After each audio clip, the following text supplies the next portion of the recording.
um ser de luz tão poderoso que sua mera presença ofuscava as estrelas do firmamento, um ser criado com o propósito divino de proteger o próprio trono de Deus, cuja beleza era inigualável em todo o vasto universo. Agora, imagine esse mesmo ser, outrora radiante e majestoso, transformando-se no arqui-inimigo do Criador, no príncipe das trevas, no adversário implacável da humanidade. Como isso aconteceu? Que série de eventos cósmicos levou à queda do mais belo e brilhante dos anjos, Lúcifer, o portador da luz? Hoje, meus caros espectadores, embarcaremos em uma jornada fascinante através das páginas sagradas das Escrituras para desvendar a história jamais contada sobre a queda de Lúcifer, o querubim protetor. Nossa jornada começa nos primórdios da criação, em um tempo anterior à formação da Terra e ao surgimento da humanidade. Para compreender verdadeiramente a magnitude da queda de Lúcifer, devemos primeiro entender quem ele era antes desse evento cataclísmico. O livro de Ezequiel nos oferece uma visão fascinante e detalhada de Lúcifer em seu estado original, antes que o pecado manchasse sua perfeição. Em Ezequiel 28, 12 a 15, encontramos uma descrição deslumbrante. Você era o modelo da perfeição, cheio de sabedoria e de perfeita beleza. Você estava no Éden, o jardim de Deus. Todas as pedras preciosas o enfeitavam: sárdio, topázio e diamante, berilo, ônix e jaspe, safira, turquesa e esmeralda. Seus engastes e guarnições eram feitos de ouro. Tudo foi preparado no dia em que você foi criado. Você foi ungido como um querubim guardião, pois para isso eu o determinei. Você estava no Monte Santo de Deus e caminhava entre as pedras fulgurantes. Você era inculpável em seus caminhos desde o dia em que foi criado até que se achou maldade em você. Esta passagem nos pinta um quadro de uma beleza e perfeição além da nossa compreensão terrena. Lúcifer não era apenas mais um anjo entre muitos. Ele ocupava uma posição de extremo prestígio e importância na hierarquia celestial. O texto o descreve como o modelo da perfeição, indicando que ele era o epítome da criação divina, um ser que refletia a glória de Deus de maneira incomparável. A descrição de Lúcifer continua, revelando detalhes que nos ajudam a visualizar sua magnificência original. Ele é retratado como adornado com 9 pedras preciosas diferentes, cada uma com seu próprio significado e beleza única. O sárdio, com seu vermelho profundo, simbolizando talvez a paixão e o zelo. O topázio, com seu brilho dourado, representando possivelmente a nobreza e a sabedoria divina. O diamante, conhecido por sua dureza e clareza, poderia simbolizar a pureza e a força inigualável de Lúcifer. O berilo, com suas variadas cores, talvez representasse a multifacetada natureza de suas habilidades e atributos. O ônix, com seu preto profundo marcado por listras brancas, poderia simbolizar o contraste entre a luz e a escuridão, um presságio do que estava por vir. O jaspe, conhecido por sua beleza e variedade, talvez representasse a diversidade da criação de Deus. A safira, com seu azul profundo, poderia simbolizar a lealdade e a verdade. A turquesa, com seu azul esverdeado único, talvez representasse a tranquilidade e a harmonia do céu. E por fim, a esmeralda, com seu verde vibrante, poderia simbolizar a vida eterna e a esperança. Estas pedras preciosas não eram meros adornos. Elas eram parte integrante do ser de Lúcifer, refletindo aspectos da glória divina e tornando-o um espetáculo de beleza incomparável. O texto menciona ainda que seus engastes e guarnições eram feitos de ouro, o metal mais precioso, simbolizando sua posição elevada e sua proximidade com o próprio Deus. Cada detalhe de sua criação foi meticulosamente planejado e executado, tornando Lúcifer uma obra-prima viva da criação divina. A posição de Lúcifer no reino celestial era de extrema importância e prestígio. Ele é descrito como um querubim guardião, uma designação que o coloca em uma categoria especial, mesmo entre os seres angelicais. Os querubins são frequentemente retratados na Bíblia como guardiões de lugares sagrados e objetos divinos. No livro de Gênesis, por exemplo, querubins são posicionados para guardar o caminho para a árvore da vida após a expulsão de Adão e Eva do Éden.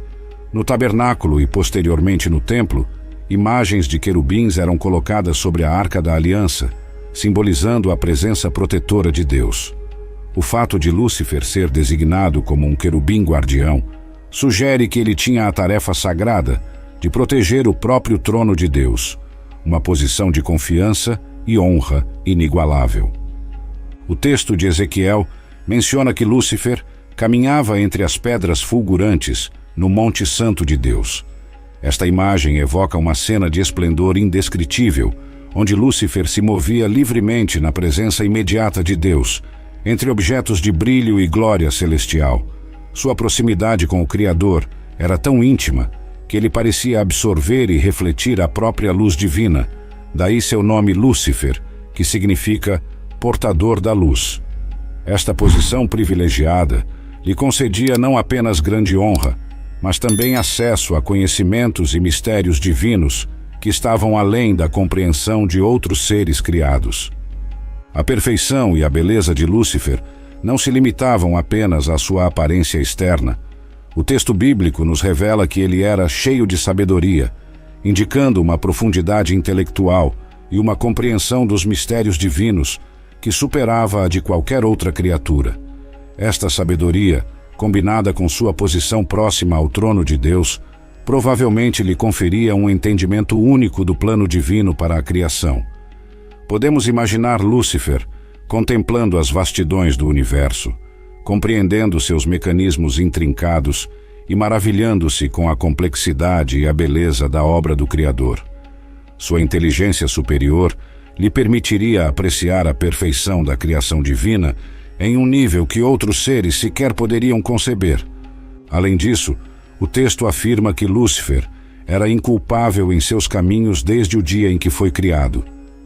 Esta declaração nos dá uma visão da pureza original de Lúcifer. Ele não apenas parecia perfeito externamente, mas suas ações, pensamentos e motivações eram completamente alinhados com a vontade divina. Não havia nele nenhuma mancha de pecado, nenhuma inclinação para o mal, nenhuma sombra de desobediência.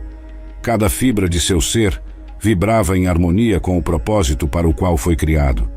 Esta perfeição moral, combinada com sua sabedoria e beleza, fazia de Lúcifer o pináculo da criação divina, um ser que refletia a glória de Deus de maneira mais completa do que qualquer outro.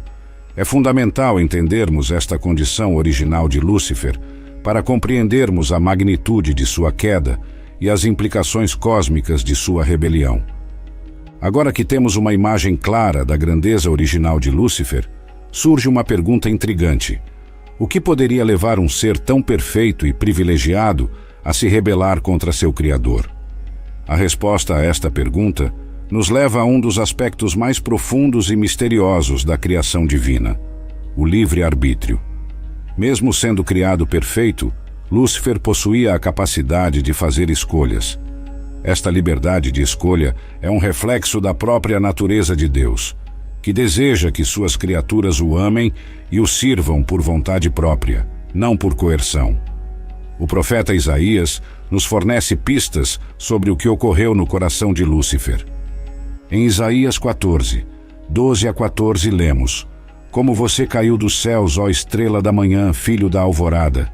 Como foi atirado à terra você que derrubava as nações! Você que dizia no seu coração: subirei aos céus, erguerei o meu trono acima das estrelas de Deus.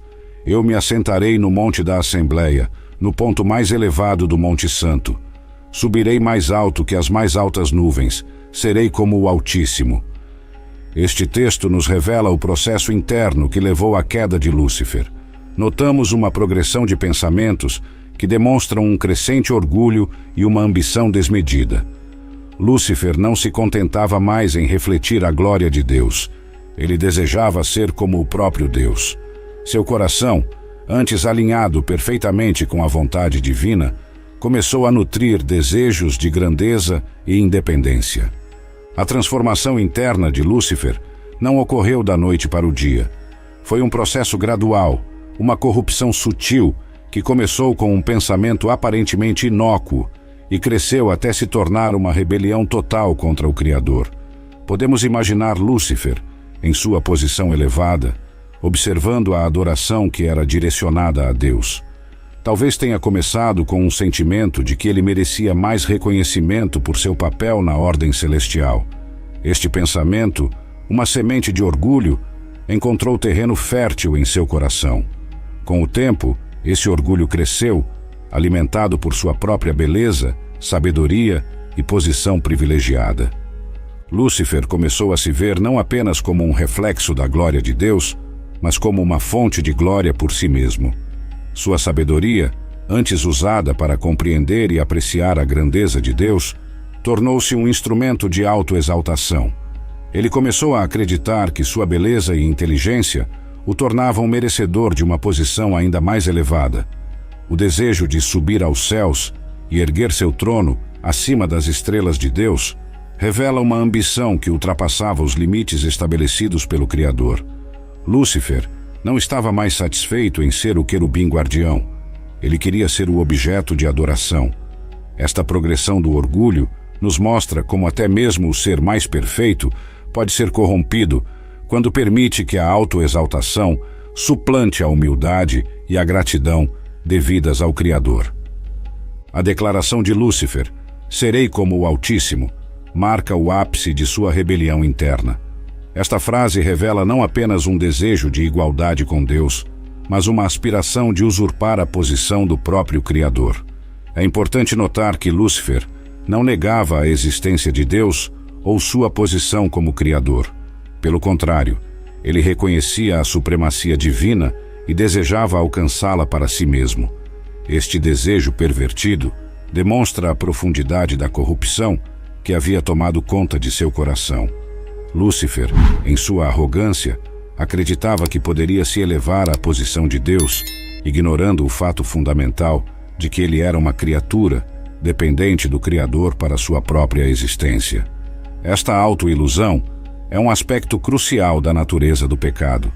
A crença equivocada de que a criatura pode se igualar ou superar o Criador.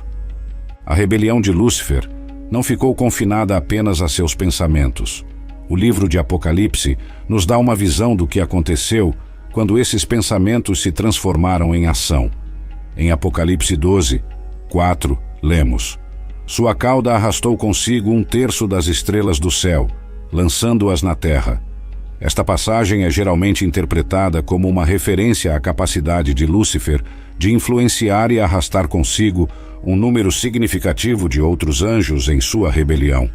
Isso nos mostra o poder de persuasão que Lúcifer possuía e a extensão do conflito que se instaurou no reino celestial. 1/3 das hostes angelicais, seduzidas pelas promessas de Lúcifer ou convencidas por seus argumentos, escolheram se alinhar com ele contra o Criador. O momento da queda de Lúcifer e seus seguidores é descrito de forma dramática nas Escrituras.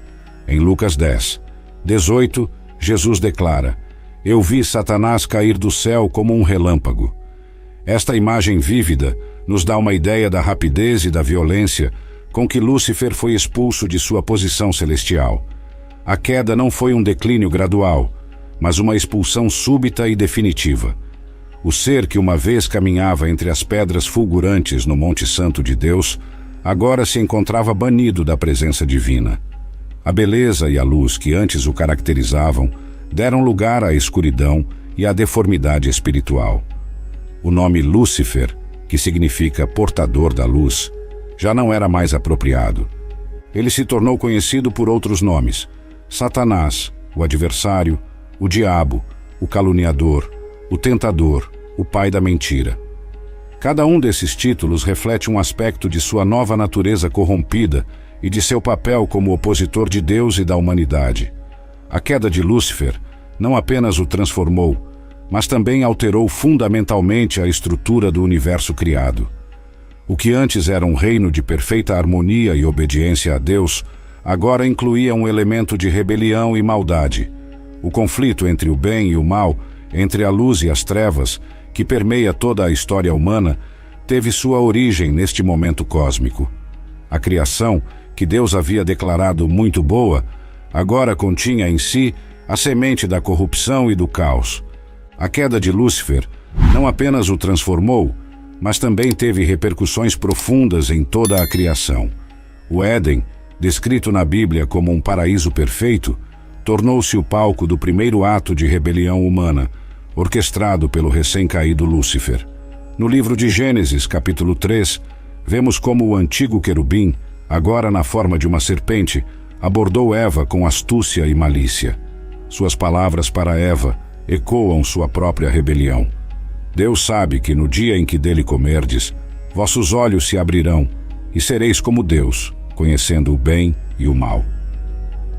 Esta promessa enganosa reflete o próprio desejo de Lúcifer de ser como o Altíssimo. Ao tentar Eva, Lúcifer não estava apenas buscando a queda da humanidade, mas também desafiando diretamente a autoridade de Deus e seu plano para a criação. A sutileza de sua abordagem demonstra que, mesmo após sua queda, Lúcifer manteve grande parte de sua inteligência e astúcia originais, agora pervertidas para fins malignos. Ele não usou força bruta, mas manipulação psicológica, plantando dúvidas sobre a bondade e as motivações de Deus. Este evento marca o início de uma guerra espiritual que se estenderia por toda a história humana, com Lúcifer, agora Satanás, constantemente trabalhando para afastar a humanidade de seu Criador. Antes deste evento cósmico, o mal não existia como uma força ativa no universo criado. A rebelião de Lúcifer introduziu o conceito de escolha moral no sentido mais profundo, a capacidade de rejeitar conscientemente o bem e abraçar o que é contrário à natureza e à vontade de Deus.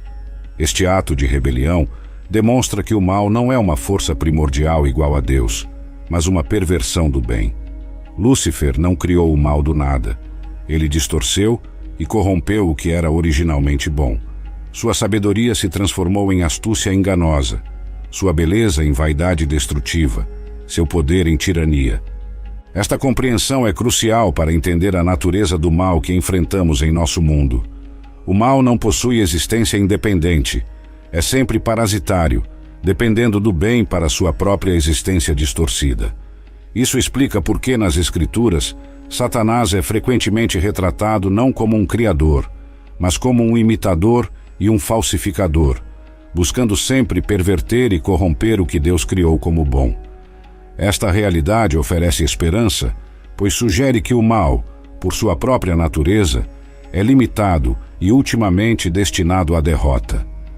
A transformação de Lúcifer de querubim guardião em Satanás, o adversário, nos leva a considerar a questão do propósito divino em permitir tal rebelião. Por que um Deus onisciente e todo-poderoso permitiria que sua criação mais bela se corrompesse e se tornasse a personificação do mal? Esta pergunta nos leva ao cerne de um dos maiores mistérios teológicos, o problema do mal. A resposta, embora não completamente compreensível para nossas mentes finitas, parece estar intimamente ligada ao conceito de livre-arbítrio. Deus, em sua infinita sabedoria, criou seres com a capacidade de escolha genuína, incluindo a capacidade de rejeitar seu amor e autoridade. Sem esta liberdade, o amor e a adoração oferecidos a Deus seriam meramente programados, sem valor real. A possibilidade de rebelião era, portanto, inerente à criação de seres verdadeiramente livres. A queda de Lúcifer, embora trágica, serve como um testemunho eterno das consequências de rejeitar a bondade e a autoridade de Deus. Ela demonstra que nem mesmo o ser mais elevado e privilegiado está imune às consequências de suas escolhas quando se afasta do Criador. A história da queda de Lúcifer não termina com sua expulsão do céu. As Escrituras nos mostram que ele continua a desempenhar um papel ativo no drama cósmico da redenção. No livro de Jó, capítulos 1 e 2, vemos Satanás apresentando-se diante de Deus, desafiando a integridade de Jó e recebendo permissão para testá-lo. Esta cena surpreendente revela que, mesmo após sua queda, Satanás ainda tem certo acesso à presença divina, embora agora como acusador e adversário. Sua função parece ser a de testar e refinar a fé dos servos de Deus, embora suas motivações sejam maliciosas. No Novo Testamento, vemos Satanás tentando o próprio Jesus no deserto, Mateus 4, 1 a 11, oferecendo-lhe os reinos do mundo em troca de adoração. Este evento ecoa a tentação original no Éden e a própria rebelião de Lúcifer, demonstrando que seu desejo de usurpar a posição de Deus permanece inalterado. A resistência de Jesus a estas tentações não apenas reafirma sua divindade, mas também serve como um modelo para toda a humanidade de como resistir às seduções do maligno.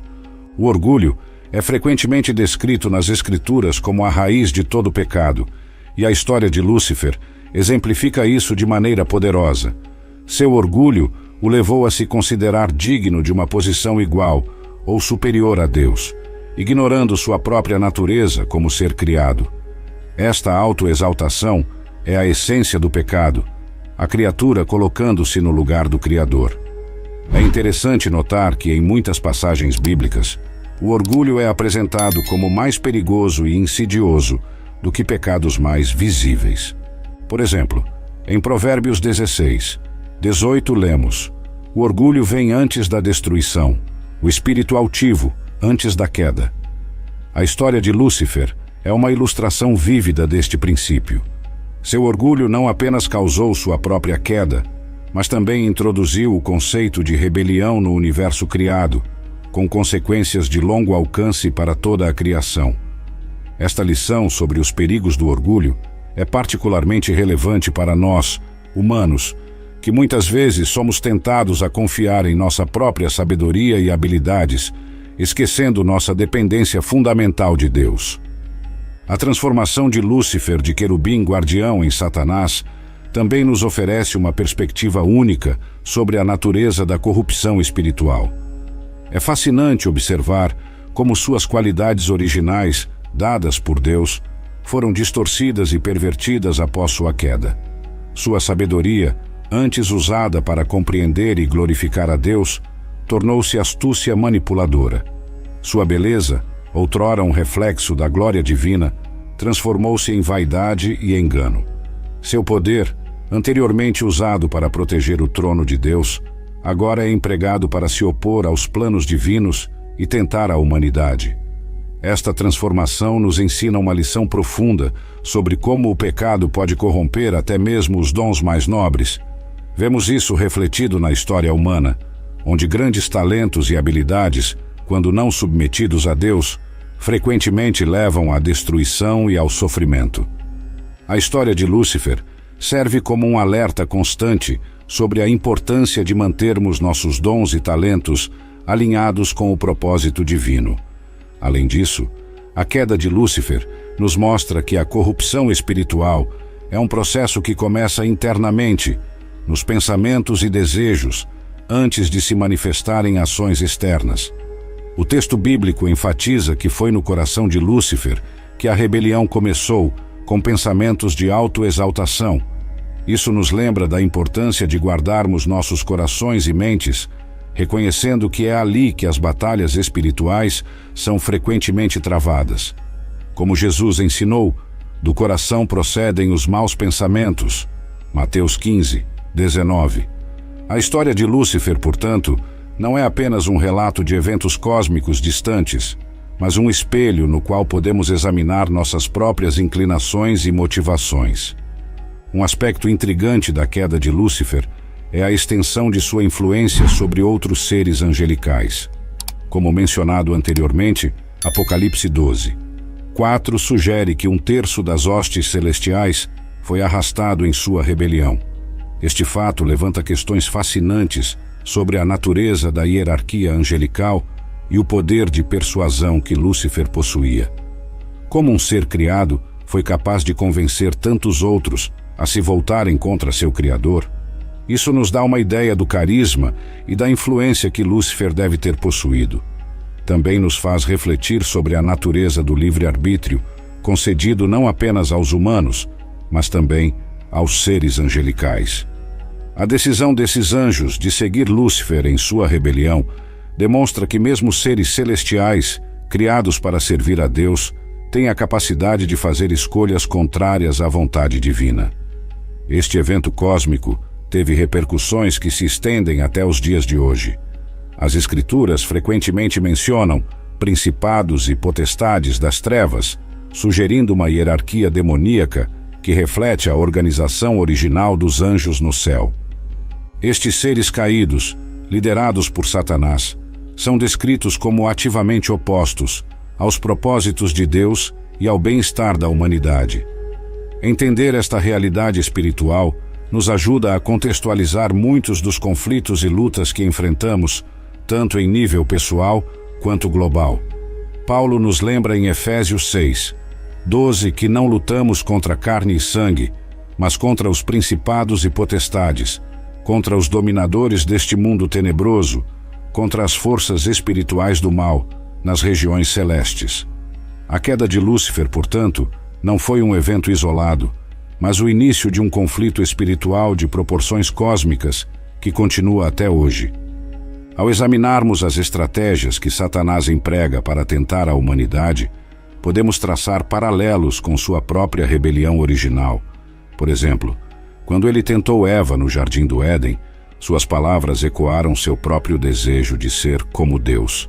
Ele prometeu a Eva que, ao comer do fruto proibido, ela e Adão seriam como Deus, conhecendo o bem e o mal. Gênesis 3:5. Esta tática de apelar para o desejo de autonomia e autoexaltação é uma marca registrada das tentações satânicas. Vemos o mesmo padrão na tentação de Jesus no deserto, onde Satanás oferece poder e glória em troca de adoração. Compreender estas táticas nos equipa melhor para resistir às tentações em nossas próprias vidas.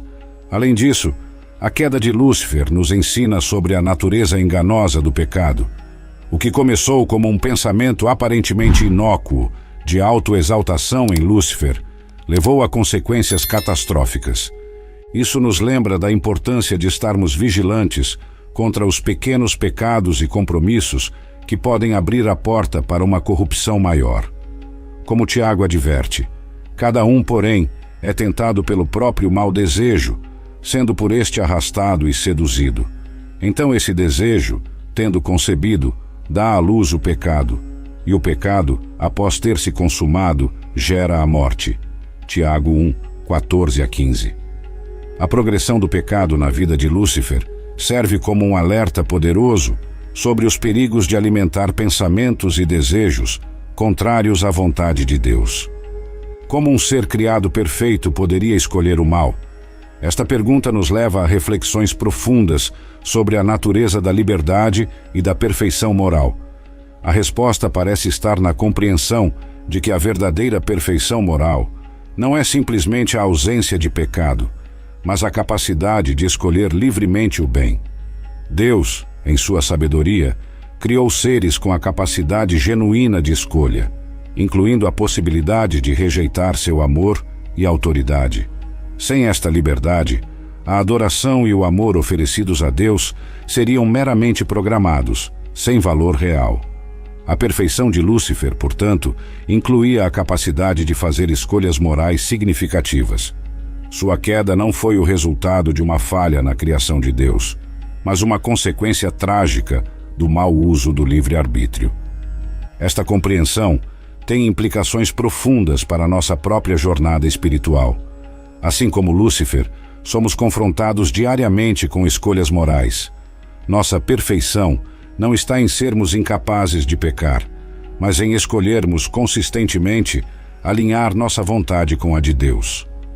Como Paulo escreve em Filipenses 2:12-13, devemos desenvolver a nossa salvação com temor e tremor, pois é Deus quem efetua em vocês tanto o querer quanto o realizar, de acordo com a boa vontade dele. A história de Lúcifer, portanto, não é apenas um relato de tragédia cósmica, mas um chamado à vigilância e à submissão contínua a Deus. A expulsão de Lúcifer do céu foi definitiva, demonstrando que há um ponto além do qual a rebelião se torna irrevogável. Este ato de julgamento divino estabelece um precedente que ecoa através das Escrituras. Vemos paralelos no dilúvio no tempo de Noé, na destruição de Sodoma e Gomorra e nas advertências proféticas sobre o dia do juízo final. A queda de Lúcifer nos lembra que, embora Deus seja amoroso e misericordioso, ele também é justo e não tolerará o mal indefinidamente. Este equilíbrio entre misericórdia e justiça é um tema central na narrativa bíblica, culminando na cruz de Cristo, onde a justiça de Deus foi satisfeita e sua misericórdia foi plenamente demonstrada. Além disso, o destino final de Satanás, profetizado em passagens como Apocalipse 20, onde ele é lançado no lago de fogo, serve como um lembrete solene das consequências últimas da rebelião contra Deus. Esta realidade nos chama a uma reflexão séria sobre nossas próprias escolhas e seu impacto eterno. Como Pedro adverte, sejam sóbrios e vigiem. O diabo, o inimigo de vocês, anda ao redor como leão, rugindo e procurando a quem possa devorar. 1 Pedro 5, 8. A história de Lúcifer, portanto, não é apenas um relato histórico, mas um alerta contínuo e um chamado à fidelidade em nossa caminhada com Deus. Após a queda de Adão e Eva, instigada por Satanás, Deus imediatamente anuncia seu plano de redenção em Gênesis 3, 15, conhecido como o proto-evangelho. Porém inimizade entre você e a mulher, entre a sua descendência e o descendente dela. Este lhe ferirá a cabeça, e você lhe ferirá o calcanhar. Esta profecia aponta para a vinda de Cristo, o descendente da mulher, que derrotaria definitivamente Satanás. É notável que Deus tenha escolhido redimir a humanidade, mas não os anjos caídos. Hebreus 2, 16 afirma, pois na verdade não é a anjos que ele ajuda, mas aos descendentes de Abraão. Esta distinção ressalta a posição única da humanidade no plano de Deus e a gravidade da escolha de Lúcifer. Enquanto os humanos, embora pecadores, têm a oportunidade de arrependimento e redenção através de Cristo, a rebelião de Lúcifer e seus seguidores parece ser irrevogável. Esta realidade nos leva a uma apreciação mais profunda da graça de Deus e da seriedade de nossas escolhas morais. A história da redenção, portanto, pode ser vista como a resposta divina não apenas ao pecado humano, mas também à rebelião cósmica iniciada por Lúcifer. O plano de salvação de Deus não apenas redime a humanidade, mas também reafirma sua soberania sobre toda a criação, incluindo os reinos espirituais. Originalmente criado para refletir e proclamar a glória de Deus, Lúcifer perverteu seu propósito ao buscar adoração para si mesmo. Esta inversão do fluxo adequado de adoração da criatura para o Criador está no cerne de toda idolatria e falsa religião. Não é por acaso que nas tentações de Jesus no deserto, o ponto culminante foi o pedido de Satanás por adoração. Tudo isto te darei, ele prometeu, se te prostrares e me adorares. Mateus 4, 9. A resposta de Jesus: ao Senhor teu Deus adorarás, e só a ele darás culto. Mateus 4, 10. Não apenas reafirma o primeiro mandamento, mas também repudia diretamente a ambição original de Satanás. Esta conexão entre a queda de Lúcifer e a natureza da verdadeira adoração tem implicações profundas para a nossa vida espiritual. Ela nos lembra que a adoração não é meramente uma atividade religiosa, mas a orientação fundamental de nossas vidas. Qualquer coisa que colocamos no lugar de Deus, seja poder, riqueza, status ou mesmo nossas próprias habilidades, é uma forma de repetir o erro de Lúcifer. Como Paulo adverte em Romanos 1, 25, a essência do pecado é adorar e servir à criatura em lugar do Criador. A história de Lúcifer, portanto, serve como um lembrete constante da importância de mantermos Deus no centro de nossas vidas e de direcionarmos toda a adoração exclusivamente a Ele. As Escrituras frequentemente retratam a vida cristã como uma batalha espiritual contra principados e potestades. Efésios 6, 12. Forças demoníacas lideradas por Satanás. Este conflito não é uma luta entre iguais, mas uma rebelião persistente contra a autoridade soberana de Deus. Compreender a origem deste conflito na queda de Lúcifer nos ajuda a contextualizar muitas das lutas que enfrentamos. Por exemplo, as táticas de engano e acusação frequentemente atribuídas a Satanás nas Escrituras, ele é chamado de pai da mentira em João 8, 44 e de acusador dos irmãos em Apocalipse 12, 10, podem ser vistas como extensões de sua rebelião original.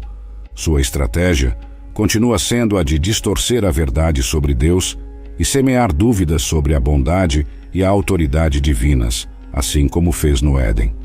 No entanto, a narrativa bíblica também deixa claro que este conflito tem um fim determinado.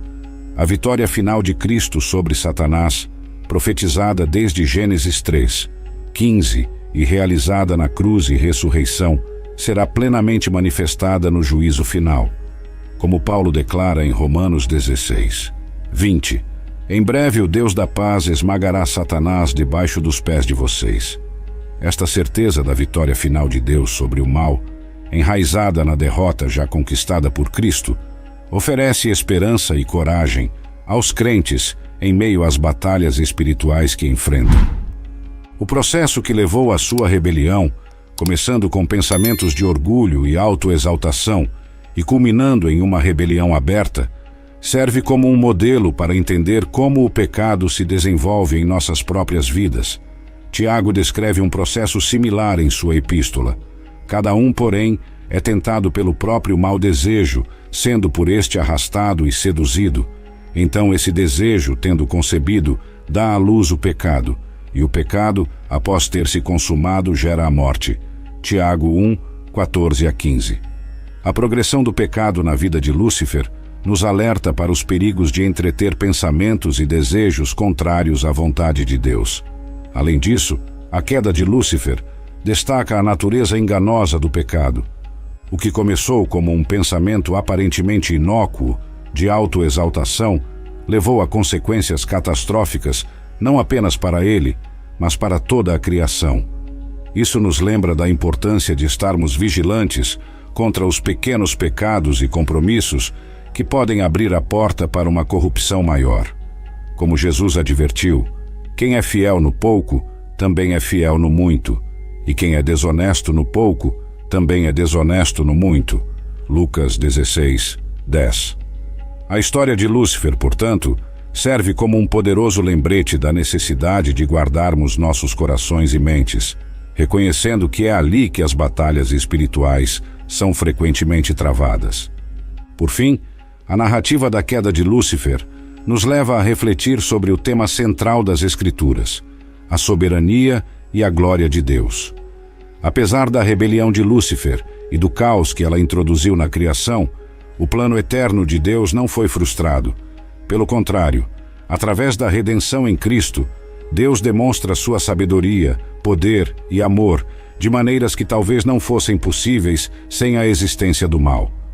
Como Paulo declara em Efésios 3, 10 a 11, a intenção dessa graça era que agora, mediante a Igreja, a multiforme sabedoria de Deus se tornasse conhecida dos poderes e autoridades nas regiões celestiais, de acordo com o seu eterno plano que ele realizou em Cristo Jesus, nosso Senhor.